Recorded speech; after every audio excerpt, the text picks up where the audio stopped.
Stitch is the latest live-action Disney remake, based of course upon the original animated Lilo and Stitch. What's this one about? Remember the first one?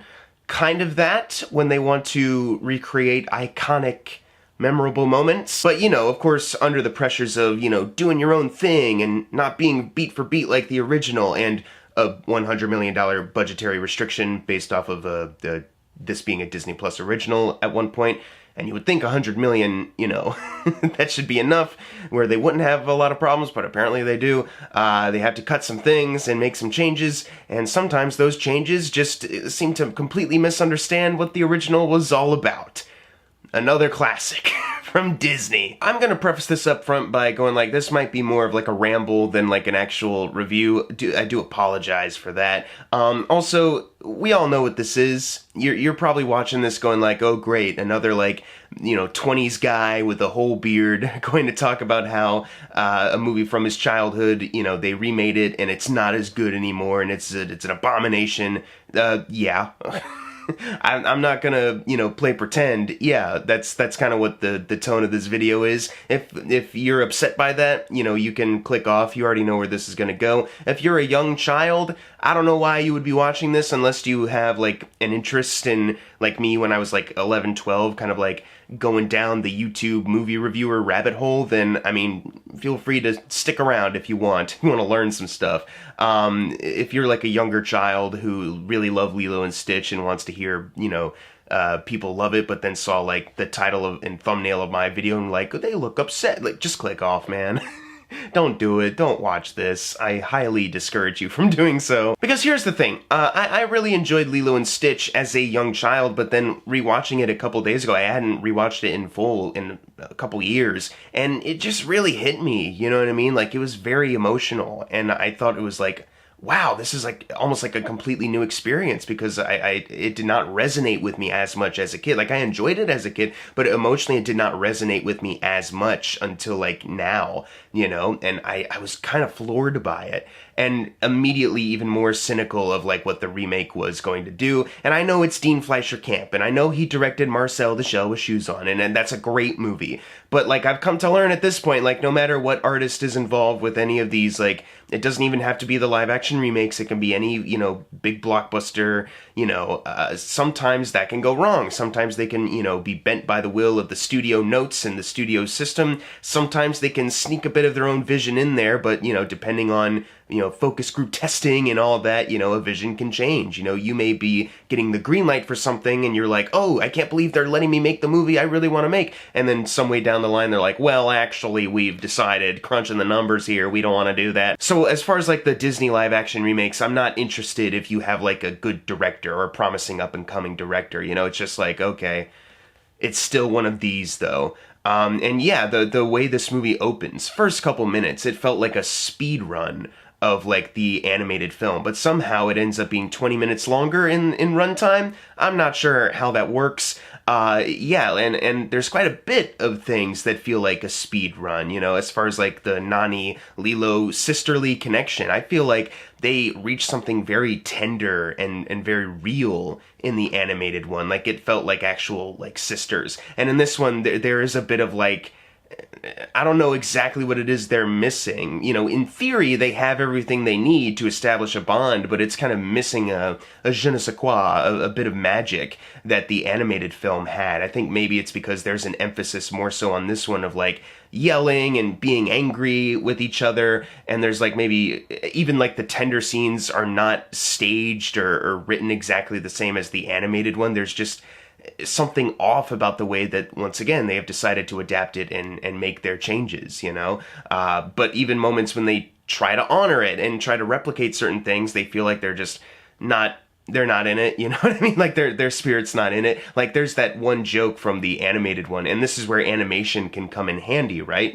That is a tool. You have, like, Lilo, like, forcing Nani out of a room, I gotta make a wish on my own, and Nani's like, oh, gravity getting heavier, and you see like the body just folding down on Lilo as she's trying to shove it. It's like, it's funny and it looks good visually, animation wise. And then in this one, it's just kind of like a quick thing that Nani does, like, oh, gravity getting heavier, but she's like easily shoved out of the room, and it doesn't have the same animated physicality. And it's like, I'm not saying, you can never make a live action film, it can never be as good as animation. Obviously not the case. I think it's more so just a thing of like, it never helps when you have movies that are like, they're using other films that are already fantastic, using animation as kind of like a blueprint, to make a live action film, and it's not as good. You know what I mean? Like trying to recreate these moments and, relying on your goodwill for what you loved before and going like, oh, they're doing the thing and that's cool because we're doing the thing.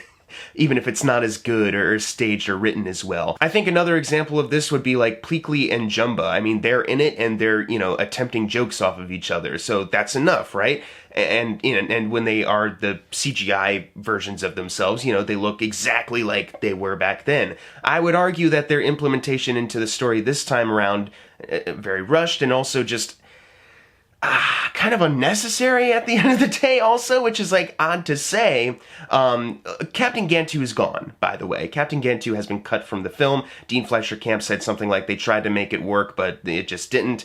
I don't know how that's possible. Like if it's just once again, maybe it was just a budgetary thing. They reached their max 100 mil and couldn't get Gantu in there. Or maybe it was just visual effects wise, they couldn't figure out a model that worked.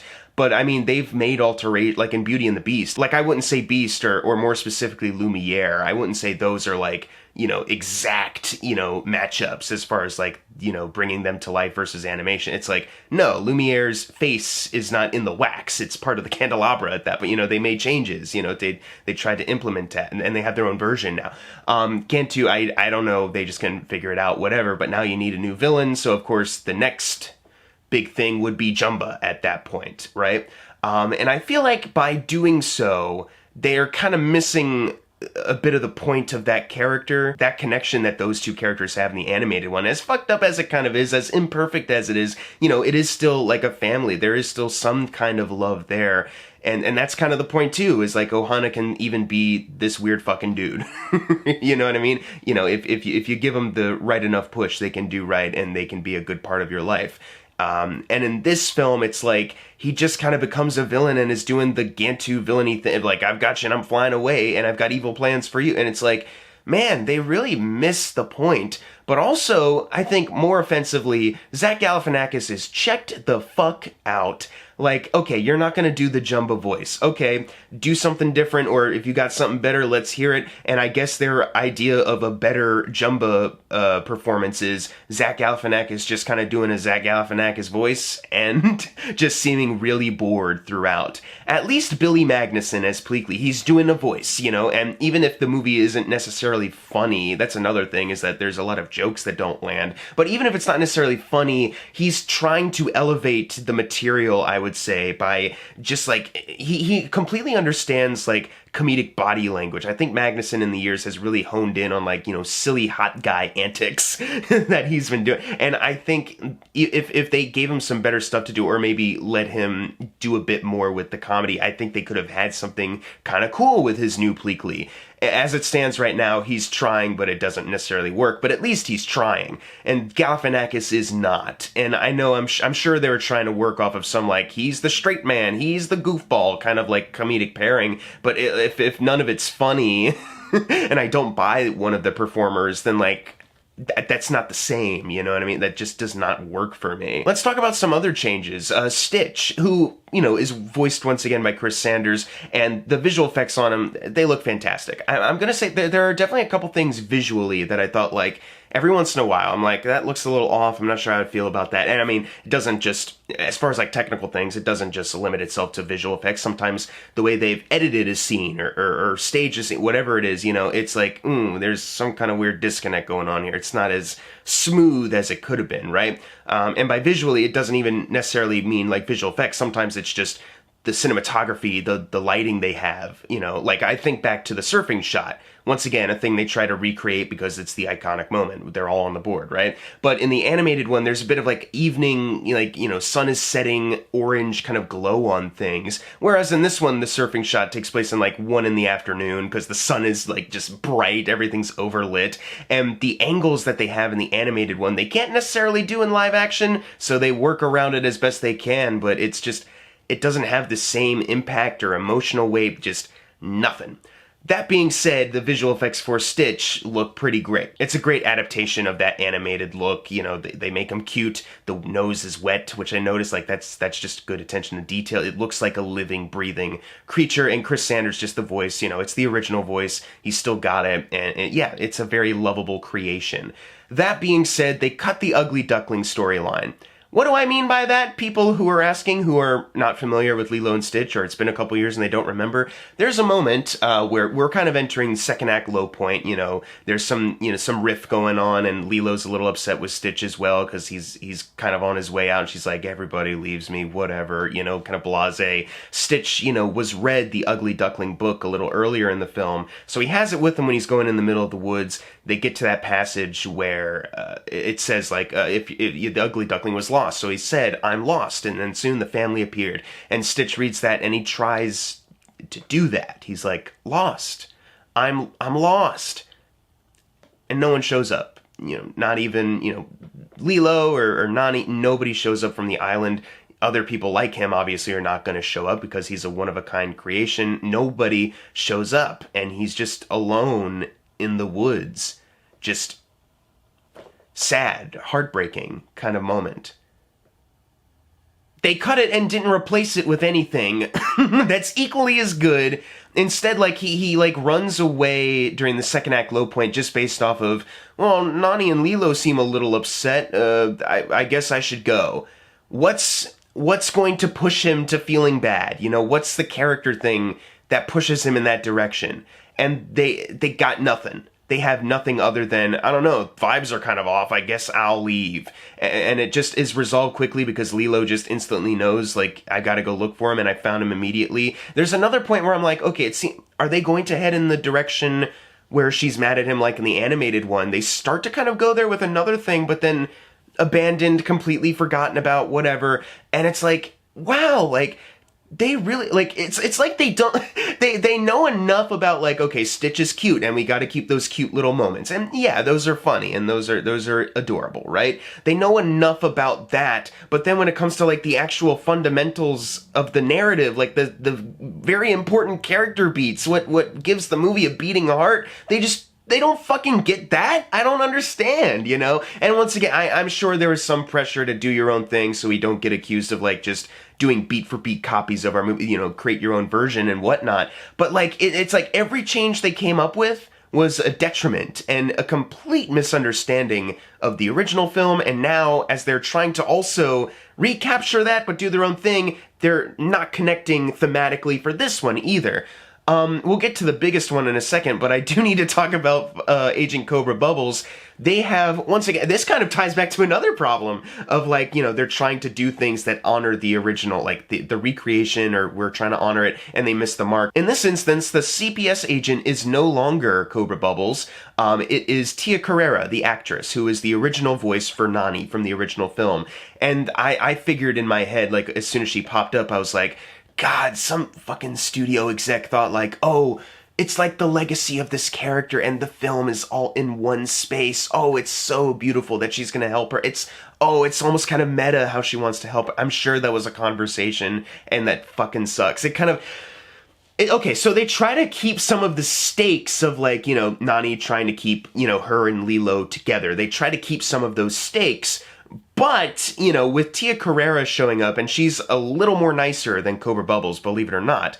And it's like, I think the thing about Cobra Bubbles in that original film is that, you know, he's direct. I wouldn't even call him necessarily mean. He's concerned for a child's safety. This is his job. He's just very blunt, direct, and very hardened. But I feel like you could still recognize underneath, like, Nani, come on, man.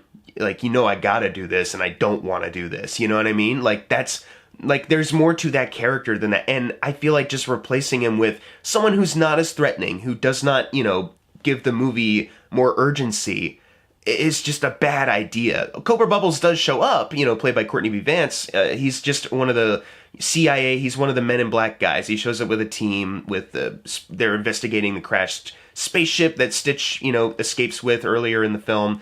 Coincidentally, the rest of that team just also vanishes, which is like, where do they go? Cobra Bubbles is just kind of left alone, and he, like, impersonates a CPS director at one point, but like that doesn't go on for very long. His implementation in this is so confused because he's there, but he might as well not be there. And they keep the moment, like, near the end of the film where, you know, he's with everybody when the councilwoman alien shows up.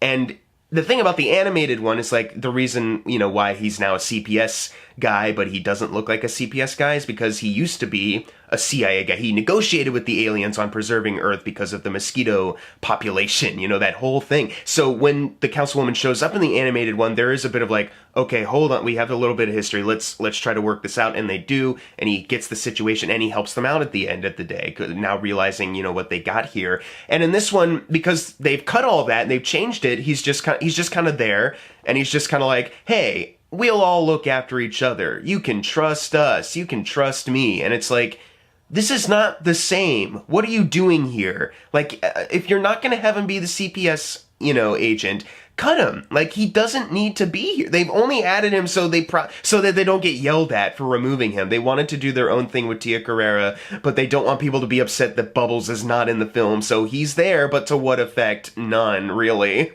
It's, oh my God, so embarrassing. Okay. I'm going to talk about the big thing that they changed now, and once again, it's like, for me, a complete misunderstanding of like what the original film was going for and what they want to recreate, but they will not in this one. Okay, so Ohana means family. That's kind of the gist, right? People say that a lot, and people understand that's what the movie's about, right?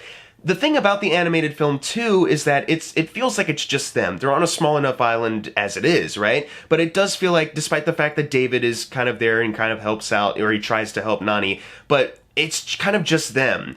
They don't have anyone else close to them who they would consider family, like immediate family, even if they're not, you know? Like, it's kind of just them. So if they get separated, that's it. And obviously, you know, it's like 2002 when the movie came out, at least. I'm assuming that's the time period as well. So they, in that film at least, they could write each other, they could call, whatever, but they would be separate. They would not be living together. So, like I was saying, with all that in mind, it feels very isolating. Not many people on that island are actually, like, there enough to help them out, or Nani trusts them enough to even look after Lilo.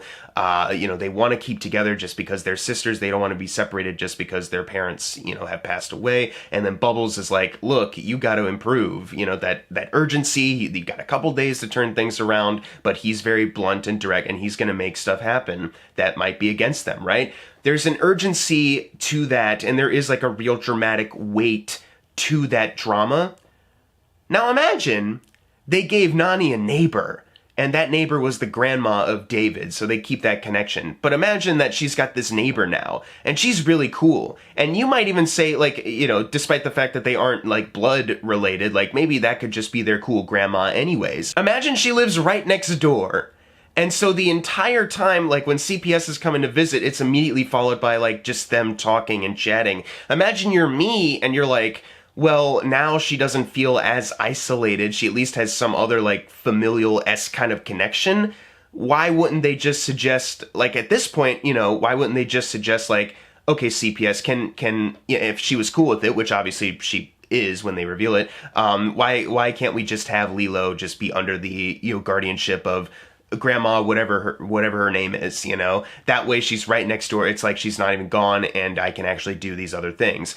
And the thing is like, the character like that doesn't exist in the animated film because that would be easy. Like, you would be thinking that, like, why can't they just do this? And the point about Lilo and Stitch is, like, Ohana means family, and sometimes it's difficult. You know, sometimes you don't get everything you want. Sometimes you don't get a happy ending where everything is sorted out and everything's fine and you can do it. Sometimes you have to make adjustments, but the point is that, you know, Ohana means family, your family is with you, there is love there, you know it's for the better in this way, just dealing with the circumstances in this way. So the entire time when, like, they're dealing with the CPS thing, I'm thinking this other thing in my head, like, why, you know? And then they get to the end, and because, you know, they've swapped out Cobra Bubbles and the CPS person, so CPS lady comes back and she's like, look, you know, nothing that has happened or whatever, you know, changes anything because, you know, she wasn't there for that meeting with the alien woman, you know, like, nothing that has happened has changed anything for me, like, we still gotta make this work.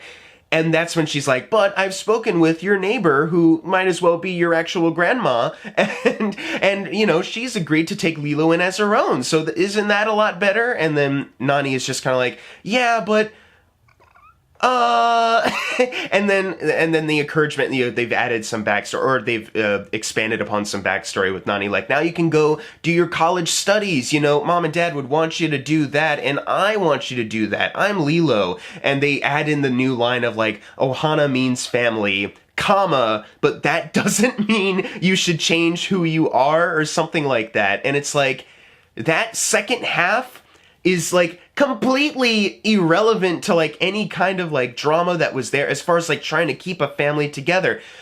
If it was that easy to start with, like I said before, like having that grandma character in the animated film, having that solution just in your back pocket, it would have made things too easy. Where's the drama? Where's the urgency? Where's the depth, right? And in this film, it's just always in the background, like always that thing of like, well, if this doesn't work out, maybe they could do this. And then they do it, and it's like, well, what's the fucking point of the movie at that point? You're missing everything! What the fuck? But don't worry, like, she goes to college, but because of some new portal gun that Pleakley brings in, like, she has it of her own. So she's at college, but she can open a portal gun and she can just show up in LILO's room for bedtime. So it's all good. She's away, but she's there. Everything, it's that happy ending, everything worked out for everybody kind of thing that is not entirely like, there's a happy ending in Lilo and Stitch, but like I said, it's a happy ending based off of like a compromise, some perseverance. It wasn't easy to get there. And yeah, for Nani, maybe it's not completely ideal because she's still like a new adult, like a little past 18, you know what I mean? Like, she's still like a fresh new adult and she's now having to take care of this kid, but it wasn't easy. It wasn't an easy decision, but they're making it work, they're connected and they're gonna be strong together. And this one is just like, oh no, everything's gonna work out fine. Lilo's got her guardianship, but nothing's gonna tear the family apart. Stitch is gonna stay, and Nani's gonna show up, via portal to hang out, and everything's all good and dandy. Cobra Bubbles is sticking around, don't worry, and Pleakley's there too. Jumba got arrested. And it's like, how do you miss the point that bad is all I'm saying. Like, of all the changes that they could have made, to try to do their own thing, why was it this? Where they completely misunderstand the point. Like, this is like a sequel plot, where like maybe Lilo's getting a little bit older and Nani's like, I never did get to do that thing. Maybe you could try to work that into like a sequel plot, right? But it's just the entire like theme of their film here. Why?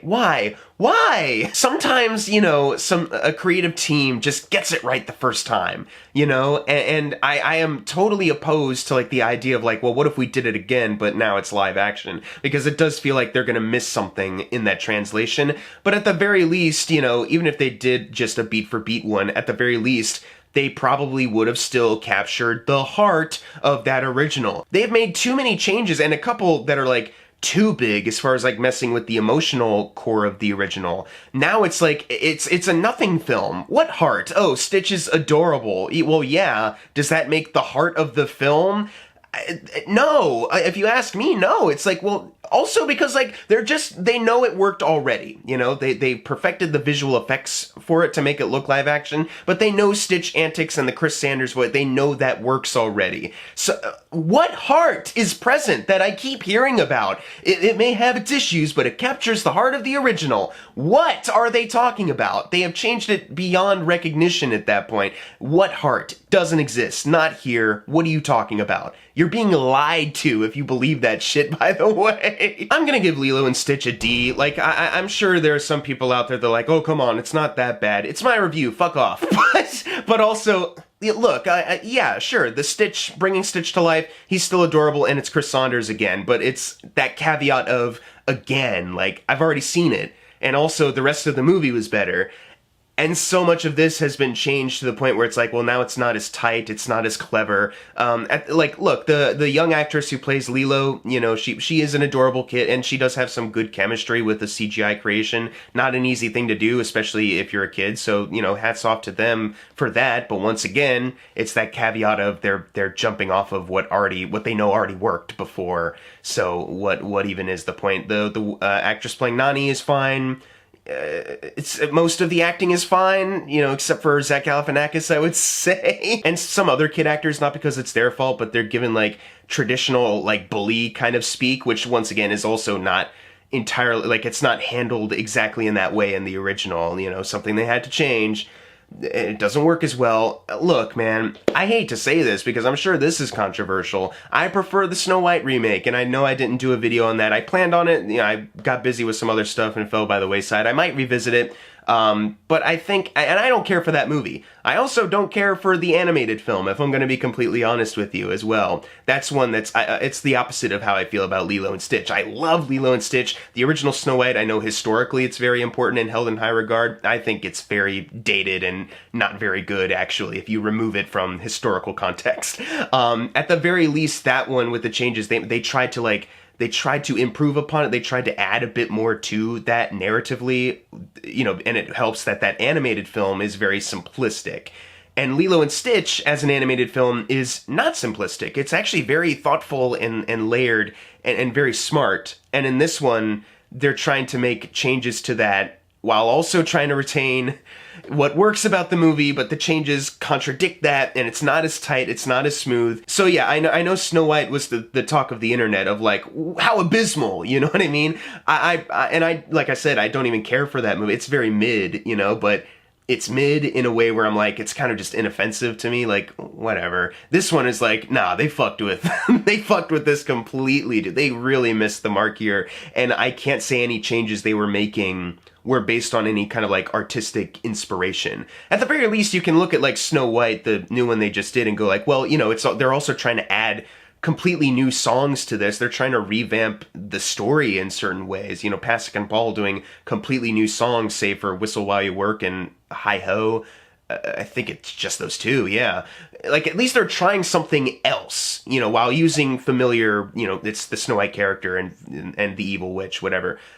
Evil Queen, sorry. And in this one, I feel like I've said this a billion times at this point, but every change they've made seems just to contradict what came before, and they've made their own worse version. Like, no decision here feels like it was made by an artist. It feels like it was made by, like, a boardroom where they were like, can we get away with this change? Do you think people will be, you know, a little upset about that? Maybe they won't be. Yeah, let's just cut Captain Gantu.